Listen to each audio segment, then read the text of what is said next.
This meeting is being held in compliance with the Brown Act. SCAG offices are open for members of the public to attend and participate in person. Instructions for providing public comment have been provided in advance and are also included in the agenda packet. Members of the public participating remotely should ensure their microphone is muted when not in use.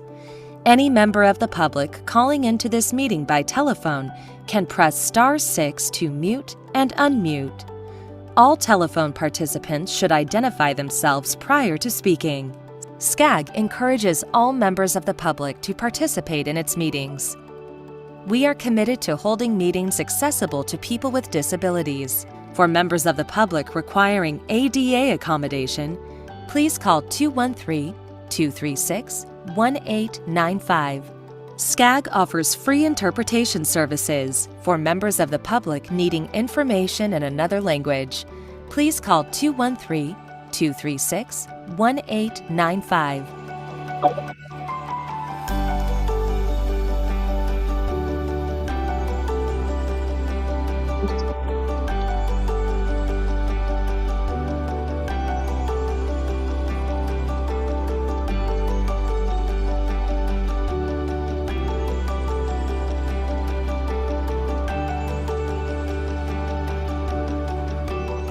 The meeting will now begin.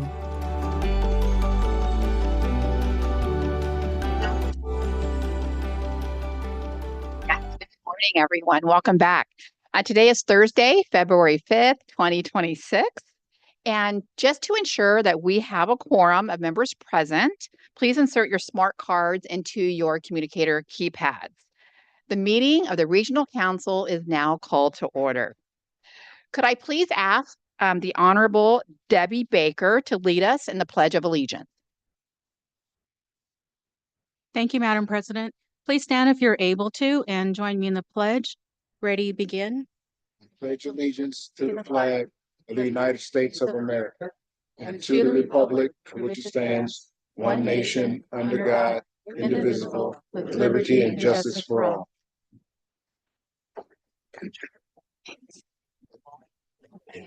So members, if you haven't done so, please remember to put those cards into your communicator keypad. And clerk, would you please confirm that we have a quorum? Madam President, we do have a quorum. All right, and I'm going to ask Board Counsel Duran, do we have any members participating via ADA or Just Cause? Yes, Madam President. Mayor Frank Navarro has requested an ADA accommodation. With your permission, we'll proceed with him participating remotely. Okay, approved. Thank you. Thank you for participating. All right, I will now open the public comment period of the meeting. Staff, do we have any written public comments? Madam President, no written comments were received by yesterday's deadline Thank or you, sir. afterwards. Okay, thank you very much. Do we have any members of the public here who wish to speak? Okay, I'm not seeing any. Do we have any need to review or prioritize any of the agenda items? Not at this time. Okay. All right, so our first. I was going to say I'm going to pull consent item number 8 for a separate vote if possible. Okay, let's wait till we get to the consent calendar. Okay. Okay. All right. So our first item is reports from our policy committees, and I will call on the chair of each committee to deliver their reports. So first is the Honorable David Shapiro, who is chair of the Community, Economy, and Human Development Committee. David. Thank you very much, Madam President. Today, the CHD Policy Committee heard 2 information items. First, 3 presentations were given on community development funding programs and how these programs can be strategically leveraged to address local needs and align with long-term planning goals. The very first presenter was SCAG Senior Regional Planner Anika Van Isle, who provided an overview of the importance of these programs. Then Diana Sather, Managing Director at Grow America, discussed brownfield redevelopment and the role of financing tools in advancing community and economic development projects. And last but not least, Jeanette Ortega, Deputy Director of Administrative Services at the City of Placencia, presented their work to develop an enhanced infrastructure financing district, EIFD, in the city of Placentia. For our second information item, the CHD committee received a presentation from Camille Gariba, Senior Regional Planner at SCAG, who provided a presentation outlining the process and timeline for development of Connect SoCal 2050. Our committee also welcomed today 2 new members. Number 1, Cynthia Moran from Chino Hills, and also John Gabbard from Dana Point. Thank you, Madam President. Welcome to both. Thank you, David. I was in that meeting and they did a great job on those presentations. All right, our next is the Honorable Rick Dennison, who is Chair of the Energy and Environment Committee. Thank you, Madam Chair. Appreciate it. Today we had a great meeting. We had 3 informational items today. And the first one was, as you just heard about and all of you had seen, an overview of the Connect SoCal 2050 process, and great conversation and comments from board members on that. Second one is an update on Innovative Clean Transit Regional Assessment Study update, which will support regional efforts to transition to zero emission buses by 2040 in accordance with CARB's Innovative Clean Transport regulation. That presentation was excellent. I tell you, I really got a good look at some of the things that are working and not working, and the board was very engaged in the conversations, whether it was energy provisions for the systems or just how the systems work and how they share resources. Great conversations. The last one was very well presented also. It was from LADWP on their stormwater master plan and the role of distributed stormwater infrastructure to address localized flooding and increase groundwater recharge. Great conversations, a great thing for our area. As you know, we are quite water dependent from other sources. So it was good, and there's more to talk on about that, I believe, in the future. Thank you. And thank you. And last, we're going to hear from the Honorable Mike T. Judge, who is Chair of our Transportation Committee. Thank you, Madam President. Today at the TC meeting, we did have 3 items scheduled to be read off, but we can only get 2 of them in because we had a very lively discussion. The Transportation Committee took action to approve and forward the FHWA programming procedures for the FHWA administered federal funding.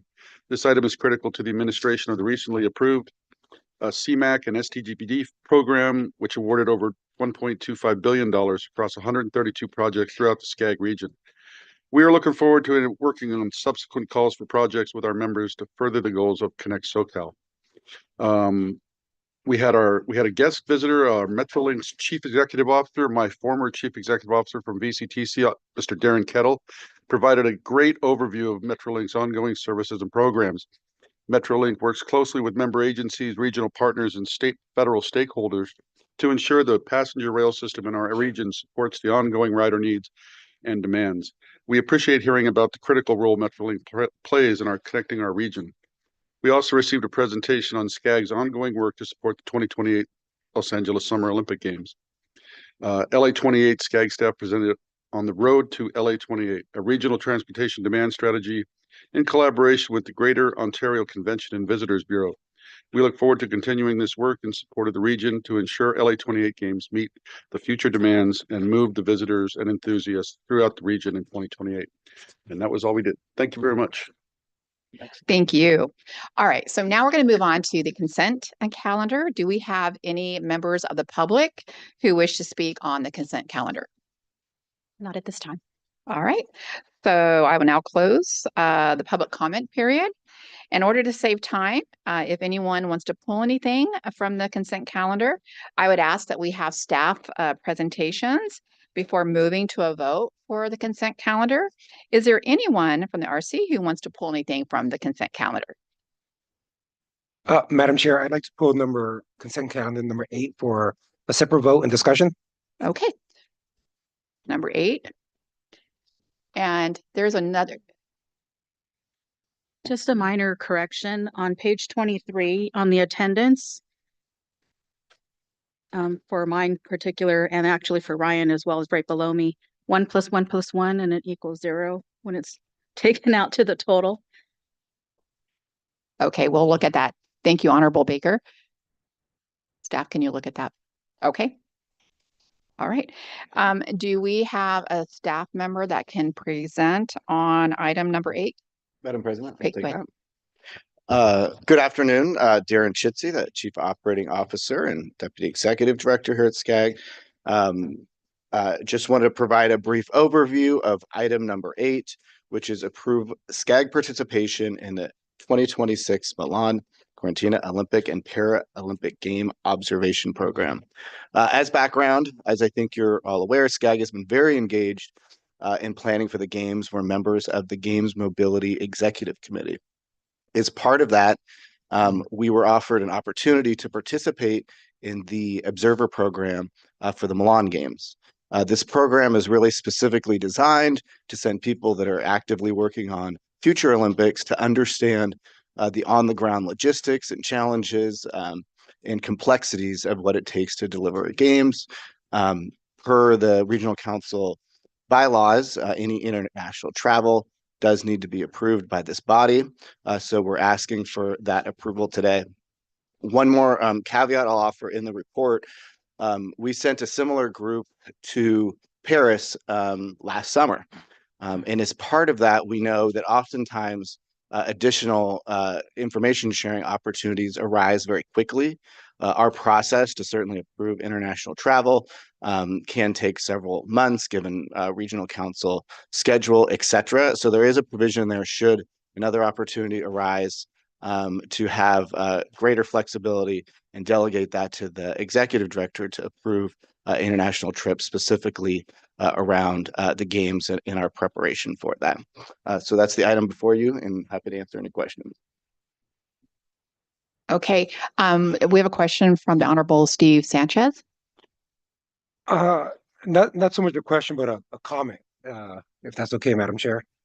And I wrote some notes just to ensure that I get my points across. But as George Washington said, public money ought to be touched with the most scrupulous consciousness of honor. And while I understand the intent behind this item, and preparing for the 2028 Olympics and Paralympics is a significant responsibility. There's a value in learning from cities that have hosted the games. I don't question the professionalism of staff and everyone involved. But with that said, as a steward of public funds, I have to evaluate, this thoroughly and through the eyes of taxpayers. And this item asks taxpayers to fund an all-expense paid international trip estimated at approximately $7,500, including a blank check of an undisclosed amount for another staff member or more. And I cannot reasonably justify the expense to the constituents I represent, right? So if a resident asks me, if a resident said, were to ask why their tax dollars were used to send someone to Italy, I would struggle to provide an answer that reflects fiscal discipline and prioritization of local needs. To put this in perspective, $7,500 plus could instead be used for emergency preparedness, public safety training, traffic, pedestrian safety improvements such as signage or crosswalk enhancements, things that this body often lobbies for their own cities, or professional support programming, including expert consultants, data analysis, remote briefings, without the added cost of international travel. So I believe we can still prepare responsibly for the 2028 games while being mindful of taxpayers' expectations and pursuing more cost-effective alternatives. So remember, every dollar we spend belongs to someone who worked for it. And those are my comments. Okay, I saw next was the Honorable Jeff Woods. Thank you, Madam President. I share the same concerns. I actually was looking at this, and I know when the delegation went to Paris, there was a lot of information brought back. We're summer games, we're not a winter games. Obviously, California last hosted a Winter Olympics in 1960. I think Utah's doing some. They've done it. They're planning. I'm just not sure what the advantage of going to Paris for winter games when we're going to be hosting twice as many summer games. We've talked about fan zones, which a lot of us are implementing. Everything that came back from Paris, I think we're using. I just would be curious as what the group thinks we would get out of going to a Winter Olympics when there's so many more challenges here. I mean, transportation's one, but our streets need to be cleaned up. We have infrastructure, painting, all these things that I think we need to address locally. It does ask for one person, but it does give the option for the executive director to allow as many people as deemed necessary to go. It talks about SCAG delegation will join other leaders from Southern California. I'd be curious, who are they? Elected officials? I've not seen any elected officials be part of these delegations outside the city of Los Angeles. We have 87 other cities in LA County and our other cities that'll be involved in the games. So again, I would like to know what the plan is as far as what do you think the Winter Games will provide that you didn't get in Paris? Because when we had Paris, again, all those ideas came back. And just concerned that it is, as my colleague said, kind of a blank check. There's no max. The games start tomorrow. Are we planning that there's hotels? Can anybody even get there? I mean, if you go the day the games start, it's going to be very expensive. So I think I think there's some more questions that we really should address. All right, Comey will address this. Yeah, if I may, thanks for the question. This is part of what we do as the games mobility executive, is to look at the various logistics around the game. So though it's a winter games, the logistics are not dissimilar. And staff that's going, I can tell you, they're not going to see any event. They will be outside event centers to look at how things operate and coordinate with the organizing committee on the ground, and hopefully we learn some things. In our case, the staff person going is very much entrenched in the TDM work that we're doing. And so there's an opportunity for them to see what other innovations are out there in terms of TDM. And we expect that they will be exposed to similar logistics that we will be seeing during the summer games here. We can certainly, I mean, given the closeness, I think the idea of having the delegation to be able to assign other staff to go was because of the cycle of we have to come to the regional council for an approval to go to international travel. Given the closeness of the games, this could certainly be limited to the one person that's already going. And it's not typical for electeds to go on this, because these are really staff from the various agencies involved in the games that are going. And this was an opportunity that was offered to us by LA 28 to be part of the observer team. There will be observer teams from all future Olympic cities at this event, much like we had similarly in Paris. The Winter Olympic folks were in Paris as well, because of the similarity of the logistics that are involved in dealing with movement of people and timing of travel and transportation around the Olympics. And so that's really the point of this. I'm not sure if that answered the question. All right, thank you, Comey. All right, Honorable Jan Harnick, you're up. Thank you. And thank you for all the comments that were made. And I appreciate what Mr. Ajise said. And perhaps I sit on transportation. So we just had a complete report on TDM, on traffic demand modeling. So maybe that's why I have the comfort level I have about sending. And it was, in fact, Ms. Aguirre who gave us that presentation. These are inexpensive lessons we would be learning. When you look at the cost of those and the cost of not having that information, these are inexpensive lessons we had the opportunity to learn. And when you look at how many unique visitors, is it 15 million that we have coming? The traffic demand models are critical. And if you could say, well, gee, for $10,000, I'm going to give you the answer to moving people around. Boy, it's worth every cent when we look at what we're dealing with in this region. So when the time comes, I would absolutely move approval. As Regional Council Member Sanchez said, you can't put too much importance on education, and I absolutely agree with him. Second. Sorry about that. Let me turn my mic. I have a motion and a second. Do we have any other questions? The Honorable Jeff Witt.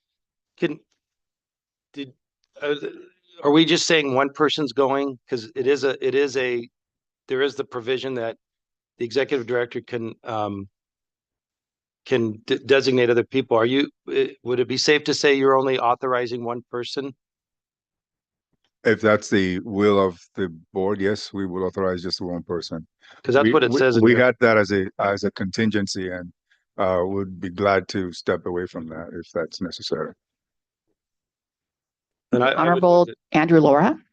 Yeah, I would like the executive director to have the ability to send multiple people that he seems fit. It's my understanding that he and staff would have a better idea of who is qualified to attend. So I'd like to put my, faith and trust in Mr. Comey that he's going to make a wise and prudent decision. Thank you. All right, Honorable Sanchez. I think my biggest hiccup is the blank check. I mean, imagine if you're in your own city and your city manager said, "Hey, council, provide me with a blank check to go do something." What will your constituents say about you? I think you'd be out of a job the next day. That's my issue. And again, I have nothing. This is nothing towards staff or the CEO or anything like that. We all have to report back to our constituents. If the question is asked, how can you give government the authority to have a blank check to send 2, 3, 4, 5 people? There's no limit on that. And that's where my problem is. I want to be able to protect the integrity of SCAG with its constituents and its members. And leaving a blank check is very vague, and it's not fiscally responsible for this body who has oversight of how all the money is spent to be able to justify a blank check. Because after the fact, you can't have oversight over it. Once it's spent, it's spent. Okay, That's the biggest issue. Okay, great. Thank you. Director Ajizi, can you address that? Okay. Frank, you are up. You have a question? Yeah, Frank Yokoyama, District 23. I'm in favor of giving the executive director authority as requested in this agenda item, and I'm looking forward to getting a transparent report back at a future regional council meeting as to what happened and the results and who went and what the expense was. Thank you. Thank you. And Honorable Jeff Woods, you have another question? Go ahead. Sorry, do we No, know no how many problem. went to Paris and what the total cost was? We had 2 that went to Paris, and I believe it was the similar amount. I don't remember now. We can check and confirm to you, but we had 2. It was similarly the same way. They were observers as part of the Olympic observation group. We take very, very seriously the expenditure of public funds, as you might imagine. So we don't do this lightly. This group is already authorized about, I think in one program, about $5 million for TDM work for the region. This is to augment that work by the one who's leading it. So there's a lot of investment that's beyond the 7,500. Not to minimize 7,500, it's really well considered, because we thought this was an important way to essentially maximize the investment that you've already approved on the TDM work that we're doing on behalf of the Olympics, to have our staff be part of the international community that's observing a live event that we are going to be privileged to be responsible for. And so having that $7,500 invested in that endeavor, we thought was a prudent way to make sure that we maximize the votes you've already given to invest in the TDM work in the region. All right, Honorable Manos, you have your card up. Go ahead. Just very quickly, the optics on this are terrible, obviously, right? We're sending a staff member to Milan to go ahead and check out how the system works firsthand. I mean, this is information we probably get in a report. You know, you can probably do meetings by web. It just doesn't look good. So I understand your concern. I certainly would appreciate constraining it to a single person, but yeah, not good optics. That's all. All right. Okay, thank you. Are there any other all right, Honorable Henderson, you're up. Thank you, Madam Chair. I definitely want to add my 2 cents to this horse and this stew. I do agree with Honorable Sanchez that given a blank check to staff, we would not do this in our cities. Just say, okay, go ahead. And I understand that everybody's concerned about who's going to go, but I also understand and I'm conflicted about the fact that we've invested so much in TDM and we still need more data points to make sure we get the accurate data, because in 28 or 27, 28, we have to really, we can't miss on that. So I understand the need to have some more data sets to make sure that we're doing this the right way. Although I think Winter Olympics aren't synonymous with the Summer Olympics because there's more people out, but I do understand the need for data points. But I do have a conflict with just saying, okay, we got to go do this and we don't know what it is. So maybe if there's an amendment to the motion that no more than X amount of persons should go and attend this, and with not to exceed amount, so we can at least have some comfort level of what could potentially being spent. But I do appreciate the comment of what we've already invested in our TDM studies and everything. So that's just all I wanted to add. All right. So are you making a motion for the amount and the amount of people? I'll make a substitute motion that we do not allow more than, because I'm not sure how one person's going to collect all the data, but no more than 2 people go with a ceiling of maybe 16,000 or something like that. Second. So, Manos. Madam President, just procedurally, what you have before you is a motion to amend the original motion. So if I hear Member Henderson correctly, the motion is to limit to no more than 2 staff members for a total aggregate spend of no more than $16,000. And I believe the second came from Wood, but I might be mistaken. Manos, second That's from correct. Manos. So that is the motion on the floor. It's the motion to amend. Okay, great. I don't see any more. Honorable Andrew, do you have a? Yeah, I would just like to know from staff, what their suggested limit would be, right? Because I don't want to hamstring or tie staff by limiting to 2 members when they think maybe 3 is appropriate, right? Oh, we can do that. We were proposing to send 1 person. We didn't know when the opportunity will come up. If we could send another person, and we want to make sure that we had the capacity to do that, is why we wrote the request that way. So the amendment by Henderson was a limit of 16, 2 people and 16,000, and that's quite fine. Okay. Okay, the Honorable Larry McCallum. Thank you very much. Would the amendment, would the motion include all of the consent calendar rather than just 8? It's up to the maker of the motion, Mr. McCallum. Mr. Henderson, do you amend your motion, your amended motion? Yeah. So it'd be the full consent calendar. Oh, absolutely. Including the changes to item Let's 8. get this rolling. Absolutely. And the second, Mr. Manos? Thank you. All right. Okay, Mr. Navarro. Okay, you're good. Yes, thank you. I was just going to offer an amendment to the motion as was done by, I think, Mr. Henderson, to limit it to 2 people and limit the amount of funds being sent forward. Thank you for doing that. Motion has already been made. Thank you. Okay, all right. So I don't see any more discussion. So could I ask the clerk to please open up the voting? Madam President, if you can give me a second as I type up the motion.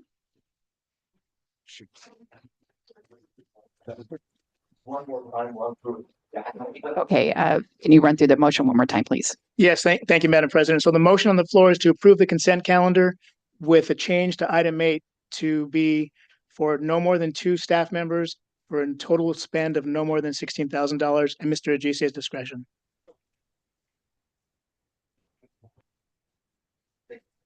All right. Make sure your cards are inserted and the vote will proceed.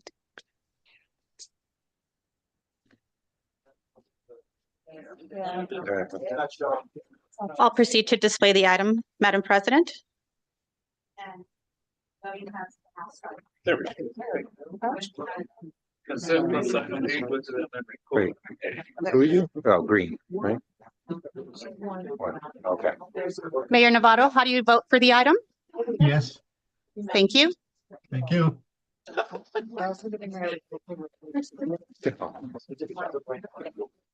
Bring it up. Get down. Yeah. Give it a few more seconds.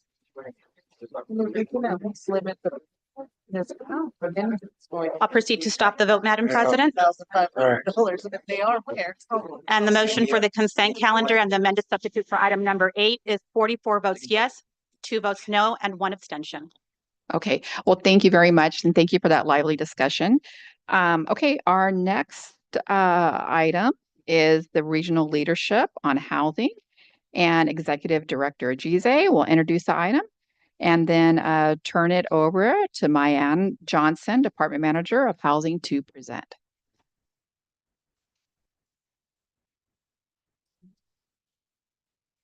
Sorry, I was engrossed in the last item. I forgot about my next assignment.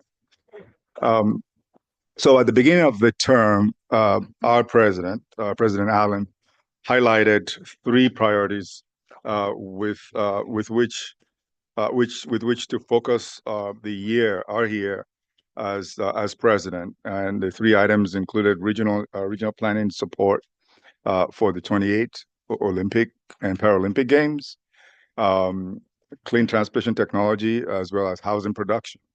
When it comes to housing, SCAG has shifted dramatically over the last few years, largely to the funding we received through the REAP program to follow on the Cycle 6 RENA process to help cities get up to speed with their housing elements, and since then also to come in REAP 2 to support work that would also advance housing production. So as an organization, the success we've seen in this area has been facilitated by the leadership of this regional council in supporting those programs. The regional council adopted Connect SoCal 2024, which included greater emphasis on housing policy, housing strategy, and housing production in the region. The regional council also approved funding programs that allowed us to get money out the door quickly to our partners to do work that supported housing production. The regional council was also instrumental in helping us advocate to keep these critical dollars when state budget cuts were wreaking havoc on this program. As we look into the future, we continue to rely on your leadership, and the current housing crisis, this was decades in the making. Addressing it will be a long-term commitment in terms of funding and policy shifts at all levels of government. And so it's with that we bring this presentation to you as one of the 3 priorities that President Allen laid out for us at the beginning of her term. And with that, I'm going to introduce Mayan Johnson, our Housing Department Manager, who will give a presentation on the work we've done on housing today. Great. Thank you, Kome. I'm Mayan Johnson. I'm a Housing Department Manager here at SCAG.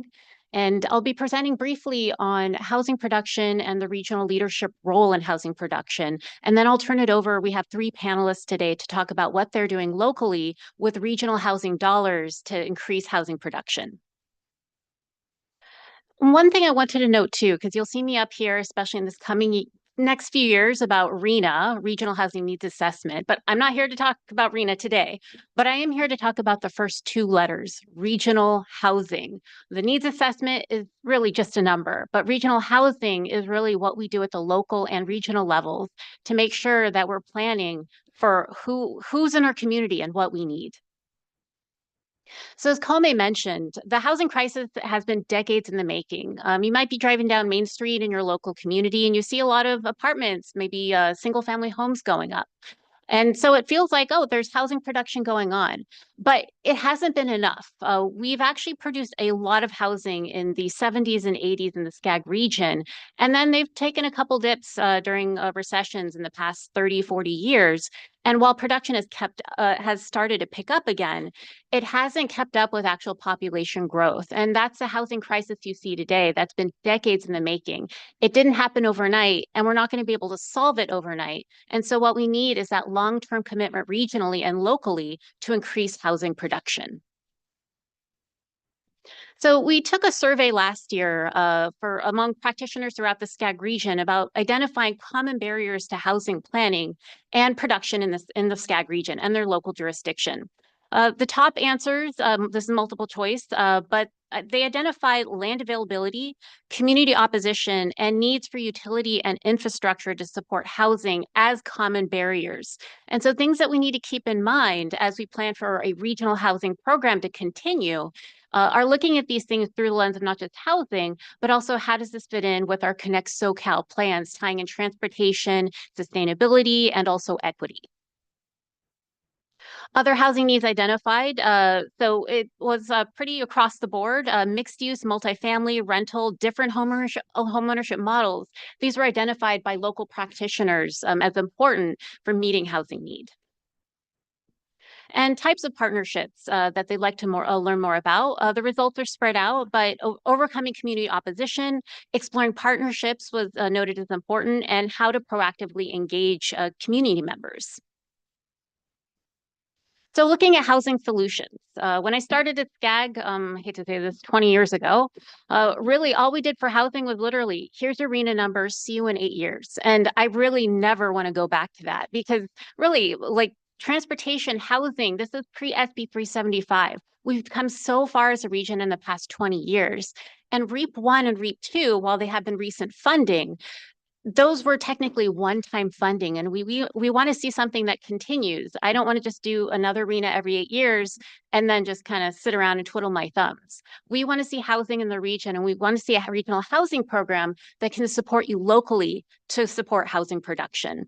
And so SCAG's role here regionally to support you locally, they include advocacy for state and federal funding, securing recently $47 million for REAP 1, over $230 million for REAP 2, tying our transportation planning and our Connect SoCal planning together, and providing resources and technical assistance to local jurisdictions.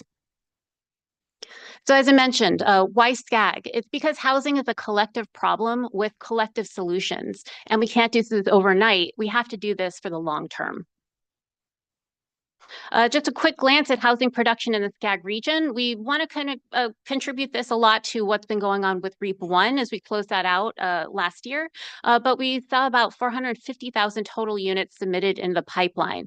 So this may feel like a drop in the bucket, but it's definitely going in the right direction.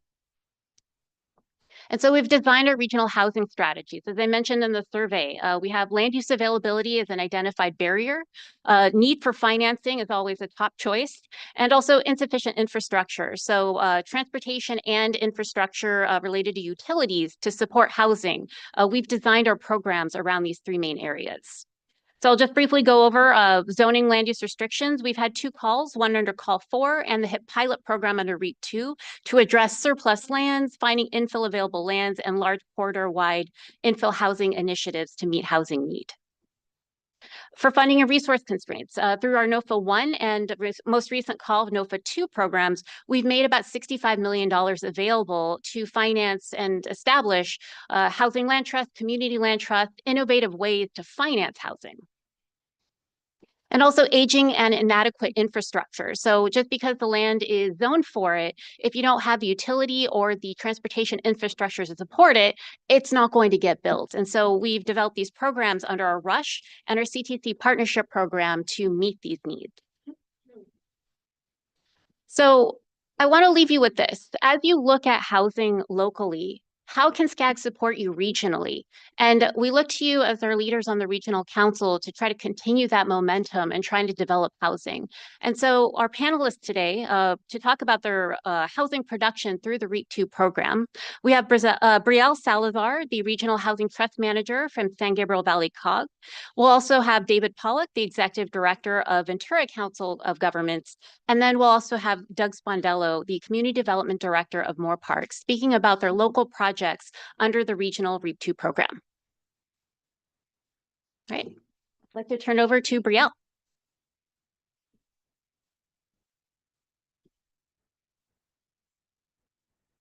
Okay, it doesn't look like our slides are loaded. Are those coming up? Perfect. Okay, well, in the meantime, hello, thanks for having me today. And an extra special hello to the San Gabriel Valley COG and RHT board members that I see in the room today. Okay, so as Mayan mentioned, we're here to talk about regional housing. So I feel very honored to do that as someone who represents the San Gabriel Valley Regional Housing Trust. So while we're here to talk about REAP 2 today, I did want to start by going over some of the things the COG did under REAP 1. Mainly, that was launching our Affordable Housing Incubator, which was a bench of consultants to offer technical assistance to help our cities advance projects. And while that sounds like it's, really just a study opportunity, this turned into units, and we've really run with it with REAP 2. So in REAP 1, that included 5 disciplines, which was financial analysis, real estate and land acquisition support, land use and environmental analysis, public outreach and engagement, and grant writing. And our current incubator takes all of that minus the grant writing. And I will show you in the next slide the units that have come out of this. Something else that we did under REAP 1 was develop the San Gabriel Valley Regional Housing Trust's revolving loan fund program. So that's acquisition and pre-development funding to help projects move forward. I'm happy to say we were awarded $5 million in REAP 2. So this is really taking something from the theoretical realm into practice in just a couple of years. And also something that is now incorporated and up and running is House SGV, our land trust, which was a REAP 1 study item. So really exciting. That became an official 501c3 last June. Okay, so a project I'd like to highlight from REAP 1 is called El Centro. It's in the city of South Pasadena. The city had a vacant piece of land and came to the COG for incubator services to do a best use analysis of the site and figure out how to turn that from a potential project into an actual project. That included identifying sources of funding, drafting the design, this rendering that you see here, and building community support for bringing affordable housing to this community.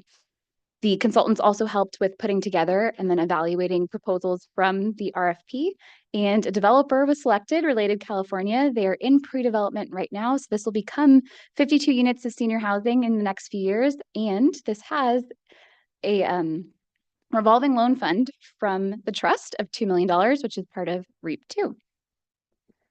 So as I mentioned, we took everything from the REAP 1 incubator and pulled it forward, except grant writing, since that wasn't allowed anymore. But this was an opportunity for any of our cities who had a vacant site, or even before that, right? How do we get to the point where we've identified a housing opportunity? What are some of the things that could help spur development in our community? So we took 2 approaches. Had cities come to us, here's what we can do for you. And then we also did one regional wide project, which is the one on the next slide. It's our objective design standards. So this is meant to streamline housing across the San Gabriel Valley. Any of the cities can adopt this and move forward with it. And it's meant to really make development predictable. So you know what color palette is allowed, what your setbacks are. There's not a lot of need to go to the planning counter or to, have a really long PDF open trying to figure out what you can and can't build, to really help reduce that timeline that it takes to deliver housing. This also helps to facilitate communities that are pedestrian friendly and scaled for the community. So you feel like there's a lot of placemaking in these design standards, and they're predictable. Under the Affordable Housing Incubator financial analysis tool, there are several city-specific projects that we're doing. So similar to the South Pasadena one I showed, in the city of Irwindale, analyzing a vacant lot there and the potential for development. So that's the rendering that you see here. We are going to Irwindale City Council next Wednesday. So I hope to be able to tell you more that this is becoming a real project very, very soon. And then on the right, this is a historic site in the city of Monrovia. It was a really cool historic home that I want to say was over 10 units and had 1 bathroom. So you're like, what do I do with this? But we're hoping to turn it into affordable housing, as well as preserving the protected oaks on the property. So more on that soon. But these are the types of challenges that cities are working with, and especially cities that have smaller housing staff. You probably can't figure all of this out on your own. So we've been really grateful for the REAP funding to expand capacity to look at these opportunities and then turn them into housing units. And as I mentioned, sometimes you don't have the site in mind, but you know that you want to do more. So for the city of La Puente, that was taking some components of their housing element that had kind of been challenging, and having consultants look at how can they streamline some of the items in their housing element, and then make some amendments to the zoning code, specifically here to establish a religious overlay zone for by right development, so to help spur development on congregational sites. And then in the city of Alhambra, it was, they have a few affordable housing projects for their low-income residents, but what could they do for their missing middle? So for them, we're doing a workforce housing analysis. Fund, or for the Housing Trust, we received $5 million to expand our revolving loan fund. So since it was created with REAP 1, we were able to kick it off with $8 million from the state in form of an earmark. And then the SCAG REAP 2.0 funds helped to expand it.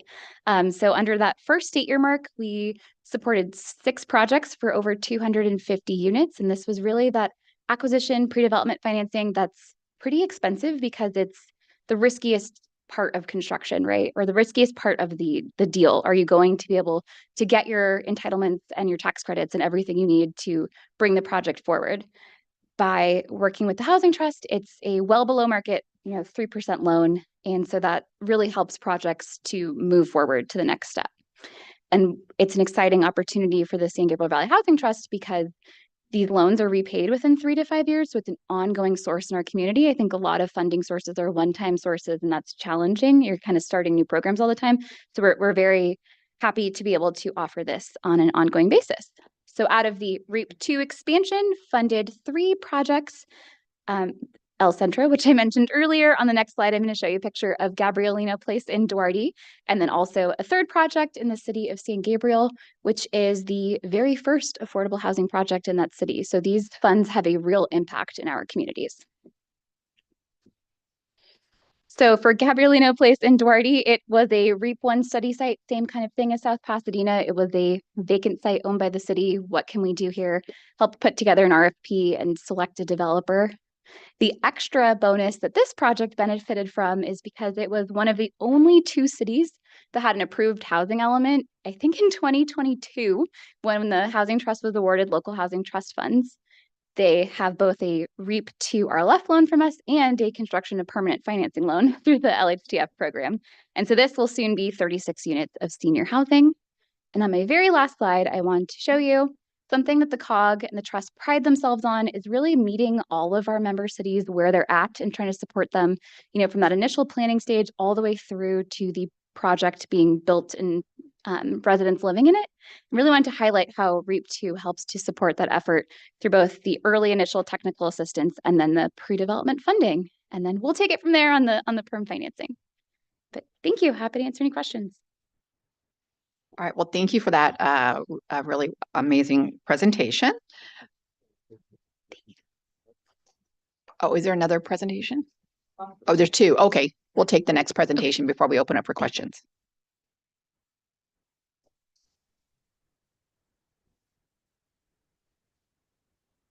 And then I believe next we have David Pollock online.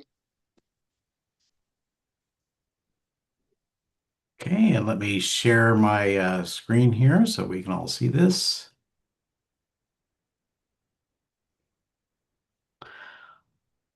Well, good afternoon, everybody. I'm David Pollock. I'm the Executive Director of the Ventura Council of Governments out in Ventura County. And I had the pleasure of serving with all of you during the last RENA cycle. So it's a pleasure to be at the other end of this now, implementing housing, not just planning for it. Oh, I'm sorry, to start here. So I'm going to give you a rundown on how we rolled out this program, starting early last year, and what projects have resulted from that. And I should also indicate that I also have on the line Dr. Christopher Williamson, who is our prime consultant on this project and a former principal planner for the city of Oxnard. And he'll be available for any questions that you might have. So I started as executive director back April 1st of 2025. So this program is already well underway, and thanks to Dr. Williamson. And we set things up to get things going on an expedited basis because all this needs to be finished by June 30th of this year.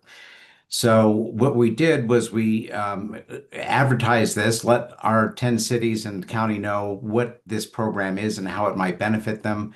And we also set up a bench of consultants that would be available to them for these projects and paid by VCOG, reimbursed by SCAG.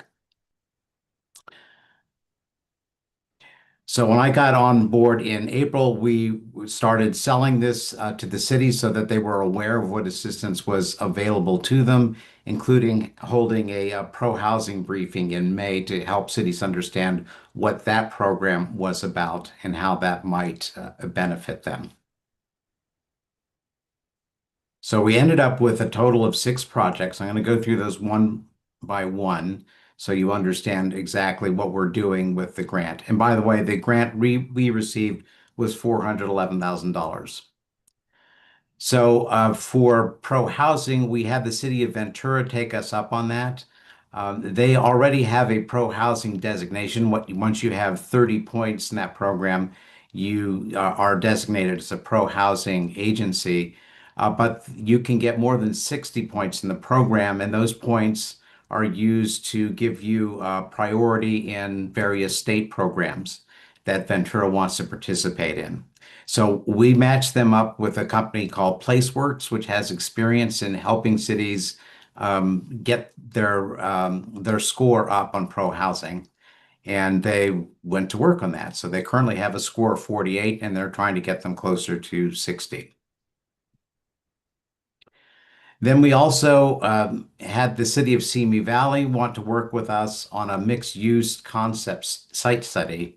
And this is for a 6-acre parking lot for Metrolink in their city.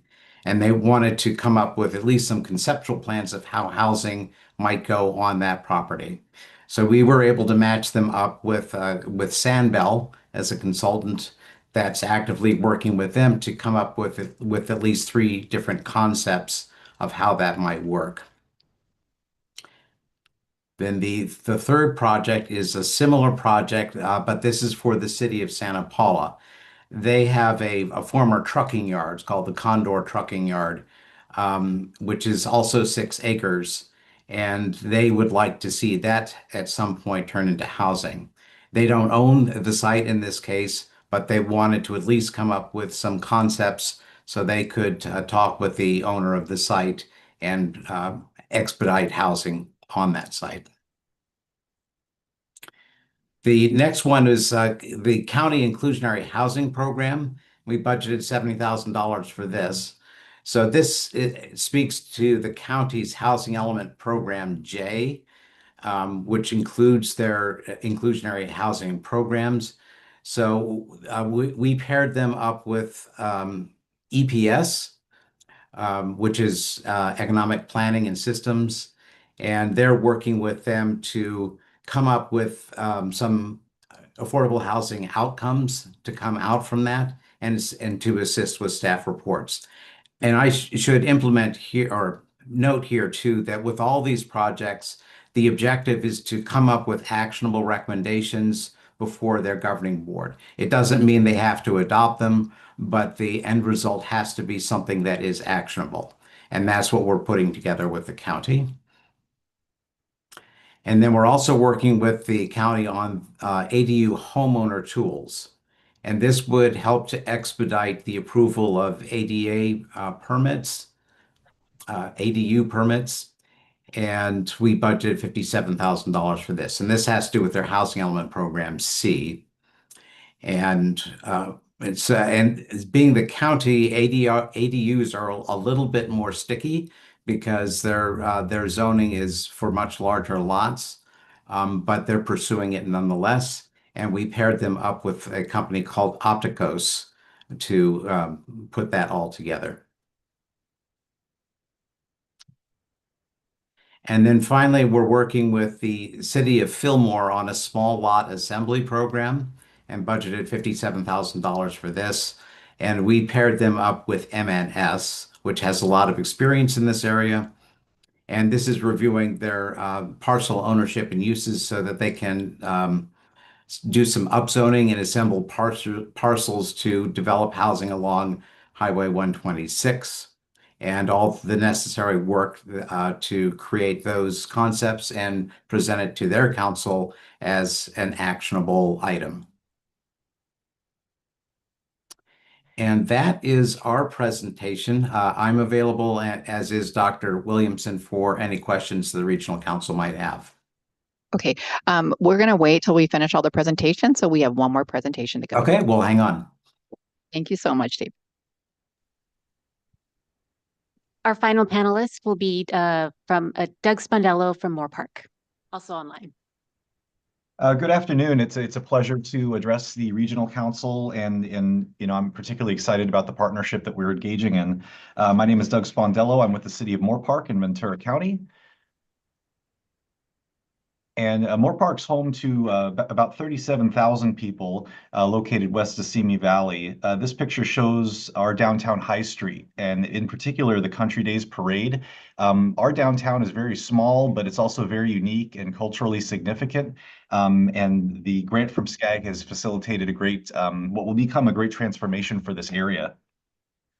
Our downtown area generally consists of High Street, Moore Park Avenue, and a little portion of Spring Road here. But what you can see in the center is the Moore Park Metrolink station. And as the development potential has increased greatly through the state's initiatives and SCAGs as well, we are looking as a city at a way to enhance housing in this special area, also with great consideration to the character and the quality of the existing development and fabric of the community in that space. The downtown space was once considered the entertainment capital of Ventura County, so it's very historically sensitive. And just to give a better idea of that extent, our city council has also banned chain stores within the downtown. So I try to emphasize it multiple ways, but there's a very high level of sensitivity to what's occurring in this area. Flashing back a few years, in 2022, the city of Moore Park completed its first ever general plan update. That was a comprehensive general plan update that really engaged the community in conversations that we hadn't had in a very long time about what the development appetite was, growth potential in order to meet our future needs. PlaceWorks was our partner in that effort, and fortuitously, they ended up being our partner in the downtown specific plan update that SCAG is funding. But this really set a mandate for us to begin looking at the specific plans that we had around the city, particularly within the Metrolink and high quality transit areas, and ensure that they were aligned with the direction that was set in our new general plan. This picture gives you a little bit idea of the character of High Street and kind of the new meets the old. On the right-hand side of the screen, you have our typical retail storefronts. And on the left-hand side is a new development that was actually the city's first mixed-use project. It's known as High Street Depot, and it has 14,000 square feet of commercial with 79 residential units above in a mix of 2- and 3-story buildings. So it's really a situation of the new meets the old, and we're trying to navigate that as sensitively as possible for our community. So yes, we are very privileged to have partnered with SCAG through the REAP 2.0 grant program. We did receive $250,000 in funding for the development of a downtown specific plan. This will be a form-based code that provides additional growth opportunities in a way that's appropriate and sensitive to the context on High Street and the Metrolink. It will also streamline permitting and allow the opportunity to really weigh in on the future of High Street. That community engagement aspect is something that's very important to us as well. We have prepared an initial draft of that plan, and these images kind of give you an idea of the extent to which we've outreached to the public to develop this resource and lead towards objective design standards in our downtown. It was kind of a theme with our general plan update. I mentioned that was an effort that followed 30 years of stagnation. Our current downtown specific plan was minted in 1998. So again, this is a much needed reanalysis of what we're doing and where we're going within this area. This is a copy of the draft specific plan that's underway. And I unfortunately don't have any results to share with you outside of what I've outlaid yet, but we are looking forward to bringing this draft to our Community Planning Commission and City Council later this summer. I did sincerely want to thank SCAG for this investment and partnership while I had this opportunity. I particularly wanted to thank Zach Gardia and Anna and Opet for their professionalism and dedication. Those are the SCAG team members who attend every single project management meeting with PlaceWorks, our consultant on this effort. It truly has been a pleasure to work with your team on this, and we appreciate your investment in Moore Park. Thank you. All right, well, just stand by for a couple seconds, Doug. Thank you for that presentation. Before we get to questions from the Regional Council, let's see if we have any members of the public who wish to speak on item 16. Not at this time, Madam. Okay, I do see the Honorable Manos. I see your card up. Go ahead. I'm an active speaker here today. Sorry about that. I appreciate the presentations that everybody made. And it seems like we're trying to make the best of a bad situation, and as we attempt to go ahead and fulfill these quotas and goals that are being handed down to cities and regional agencies to produce housing. And the reality is that, you know, as usual, you have government that created a problem and then seeks solutions from local level people like ourselves and whatnot. How many people here have had complaints from developers about the Coastal Commission or about regional agencies like Fish and Wildlife, changing the rules and moving the goalposts, or even troublesome tribal consultations now, which is becoming a greater problem. I've had 2 projects in my city actually killed by that. Who has talked to a developer who has to question the idea of putting sprinklers, high pressure sprinklers inside of single family resident homes, where the likelihood is that the house is going to have flooding problems, much more likely than having the home saved through a fire. In addition to that, you have to install a 1-inch water main as opposed to a 3/4 inch water main on those homes with high pressure in order to be able to power the sprinklers, right? And that costs extra money, extra $15,000-$20,000 per house. You know, you talk about the insurance rates. You talk about the moving targets when it comes to conservation of land. You talk about the hidden costs associated with offsite improvements. We have someone that wants to build about 18,000 homes in our city. But the problem is that they have to go ahead and basically improve a freeway interchange. Anybody else working with Caltrans trying to go ahead and expand infrastructure? Yeah, good luck. Good luck. And then at the federal level, you'll notice that most people think that that market crashed in 2008, but the air really went out of the market by 2012. And about the same time, you had Frank Dodd that was passed in order to go ahead and prevent another banking crisis.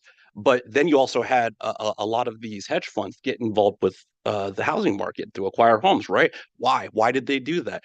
Because you've created constraints on the financing mechanisms that help people who needed to get into housing get into housing. And this is the reason why you have had 18 years of a housing cycle that hasn't had an oscillation in any way, shape, or form. Home prices haven't dropped, have they? And usually when the prices drop, that's when young people get into the market. We have absolutely obliterated an entire generation of people, of homeowners, potential homeowners. And what we have left is multifamily housing. And we don't even have redevelopment agencies went out of style in 2011. We don't have redevelopment agencies to go ahead and do this stuff. Getting an EIFD is almost impossible, and it doesn't produce enough money to go ahead and really do these things. There's no affordable housing fund. There's no help coming from the state or the federal government to go ahead and do these things. And we're not going to accomplish anything. This is a great effort. I love the fact that we're trying, but not enough people want to live in multifamily housing in order to go ahead and really make it a difference. They want to live in, we have to expand. We have to look at a different thing. We have to look at a different model. We can't fix these problems. They're set at the state and federal level. I'm sorry. That's just my comment. All right. Thank you for your comments. And now the Honorable Margaret Clark. Thank you very much. And I have to say, I'm thankful I have low blood pressure because I appreciate all that you said. Oh my goodness, but it's all our fault. But anyway, what I wanted to say is I wanted to thank Brielle from the San Gabriel Valley COG, and that I want to give a shout out to Senator Susan Rubio. She was our senator until they switched, and now she's Baldwin Park. But anyway, she is the one that got that money, that thing through. And my colleague on the council, who is now the mayor, Sandra Menta, she works for Susan. So I just want everybody to know that she was really the reason. I want to thank and congratulate David Pollock. Good to see you on this. And my question to Doug Spundello is, did you say you banned chain stores in Moore Park? That's correct. In order to do that, we had to define chain stores. So there is a definition for it. Outright, they're banned, but they can be considered by our city council in special cases through a conditional use permit. So there is an off-ramp. And there was no legal challenge to that? It just sounds, I mean, it's good, but Yes, if we were to, that's where the magic of that definition comes in. If we focus on objective criteria, we kind of followed the path of a couple other jurisdictions that have been successful in doing that. interesting. Thank you. You're Thank you. welcome. Thank you. All right. Well, thank you very much for your participation and appreciate the presentations. So now we're going to move on to receiving reports from the business representative, the president's report, and the executive director. But before we begin on that, are there any members of the public that wish to speak on any of these three reports? None at this time. Okay. All right, then I'm going to call on Lucy Dunn to provide her report. Thank you, Madam Chair. Nice to see you all. Happy New Year as well to you. And my report begins at the very end of your packet for the Regional Council on page 22. Want to report that the Business and Industry Advisory Council to the Regional Council, we met on February 2nd.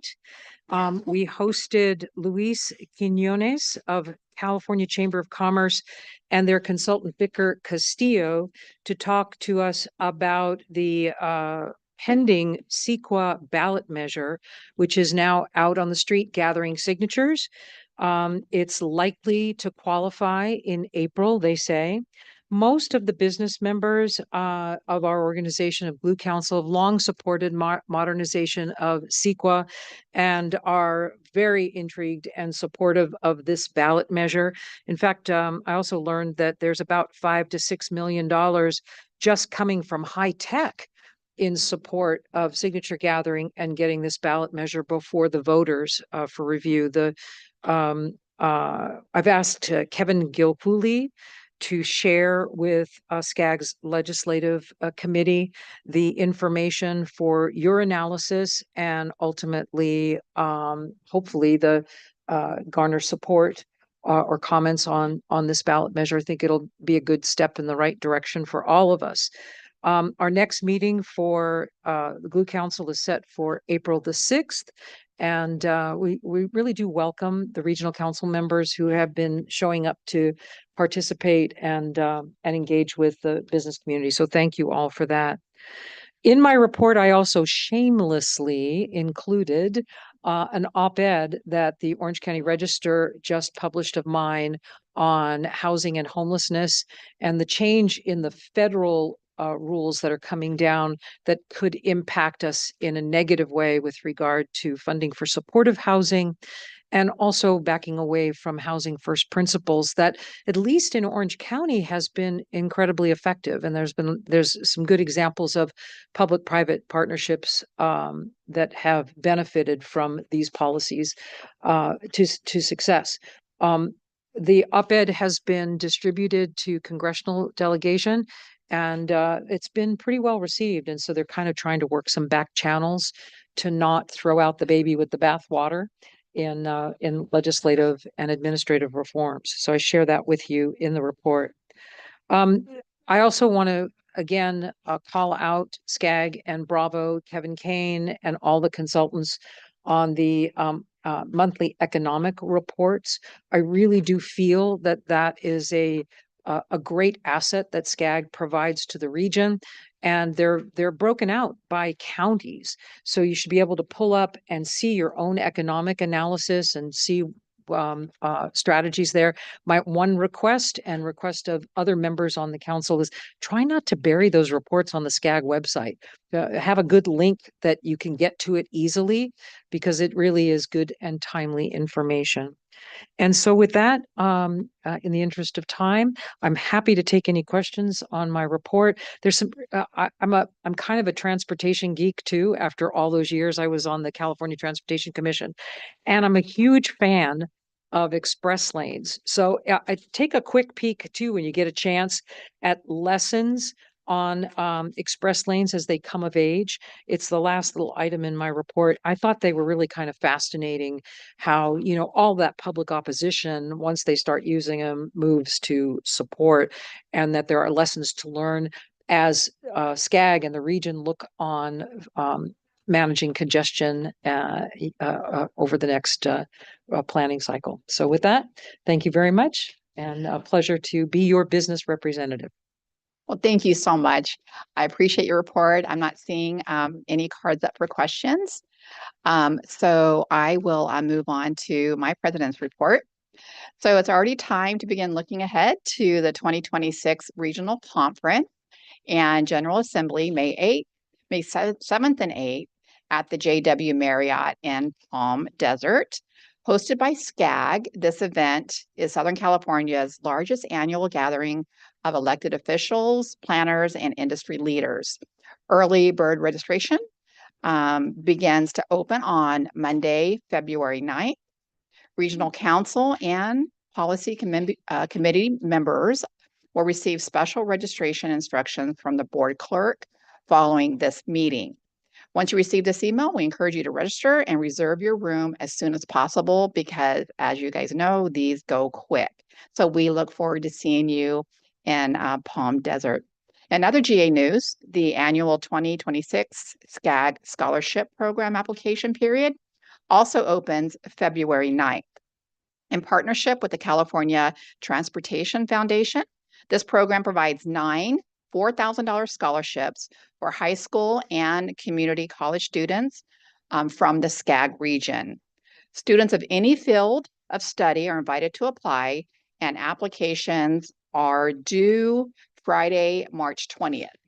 We really encourage you to share this opportunity with the youth in your communities, and information on this program will appear this afternoon on the Spotlight newsletter. You can also contact Government Affairs Officer Rachel Wagner for more information and also request a copy of the fact sheet. Also related to the GA SCAG's 2026 Student Showcase is now open for submissions. The Student Showcase challenges students to create presentations that use data to tell their compelling stories. They create insights and showcase plans and projects. So those submissions will be bylaw and resolution committee reviews and requests bylaw revisions or resolutions and makes recommendations to the regional council, who forward the recommendation to the General Assembly. The nominating committee reviews the applications for board officer positions and makes recommendations to the regional council, who forwards the recommendation to the General Assembly. The scholarship committee reviews applications and selects the recipients of our annual scholarships, which will be announced at the General Assembly in May. So thank you to all the members of these committees for their time and their service on these endeavors. And as a reminder, the next regular meeting of RC is scheduled for Thursday, March 5th at 11:45 a.m. So that concludes my president's report. And now I will turn this over to Komi Ajise, the executive director, who will provide his report. Thank you, Madam President, and good afternoon again, regional council members. First, I want to congratulate our regional council member, Nikki Perez, on a recent appointment by the governor to the California Film Commission. We always appreciate such recognitions from our members, for our members. The next thing I would, absolutely. Didn't mean to call you out like that, but it's worthy of mention. Thank you. I appreciate it. And happy to represent Burbank. We needed a seat at the table. That's right.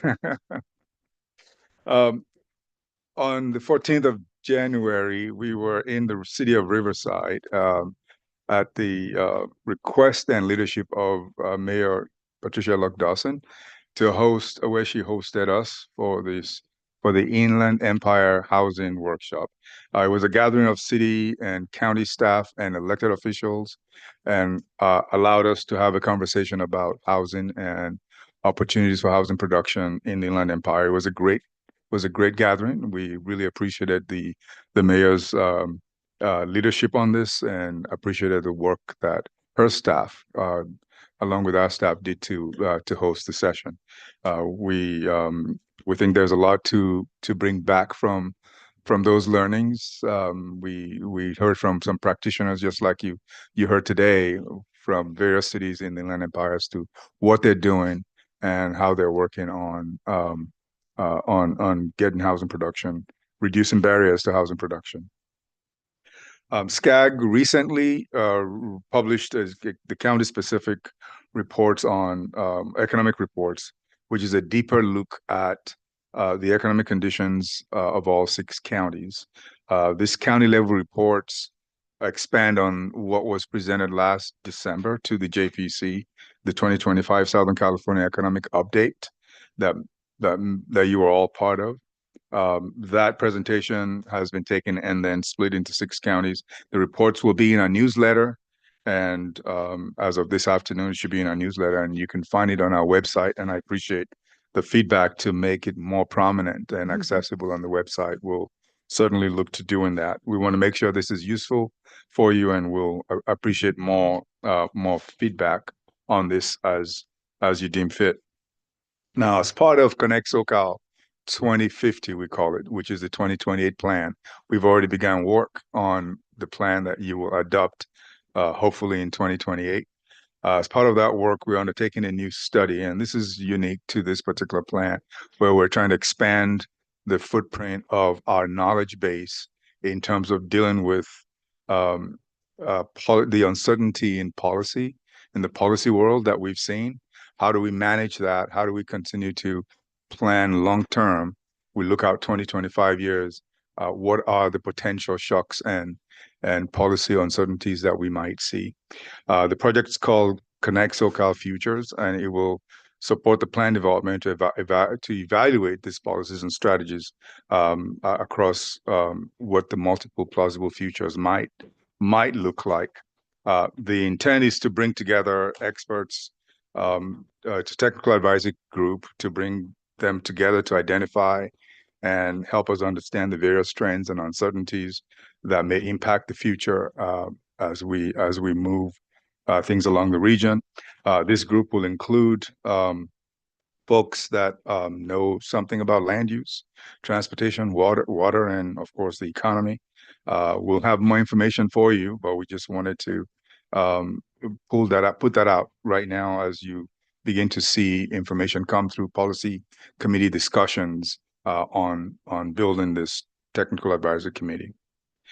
Lastly, very proud to launch our inaugural cohort of the Future Leaders Initiative. This is something that's really near and dear to my heart. We've been thinking about this for a while, trying to bring the young folks into our conversation on regional planning.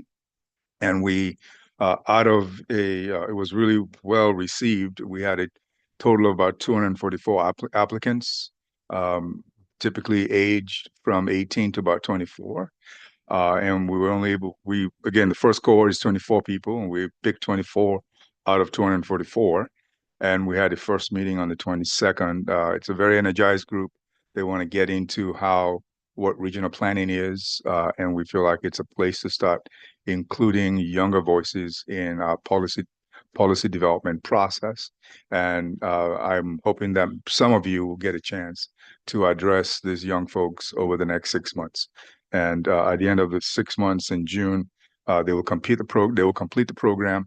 And my expectation is that we'll have a report out, if not periodically, but maybe at the end of the program, before we get into the next cohort. So that's something we're really proud to have launched recently, and looking forward to growing it as a process of not only learning from them, but having them be part of the input process, but also educating them as they inherit these policies that we have the privilege of developing on their behalf into the future. So we'll keep you posted on that. And with that, I think that's the end of my presentation, Madam President. Be glad to take any questions. All right. I'm not seeing any cards up for any questions. Thank you, Comey, for that report. Do we have any requests for any future agenda items? Okay, seeing none. What about any announcements? All right. Well, I hope you have a wonderful Super Bowl weekend. Godspeed. Thank you for your service to your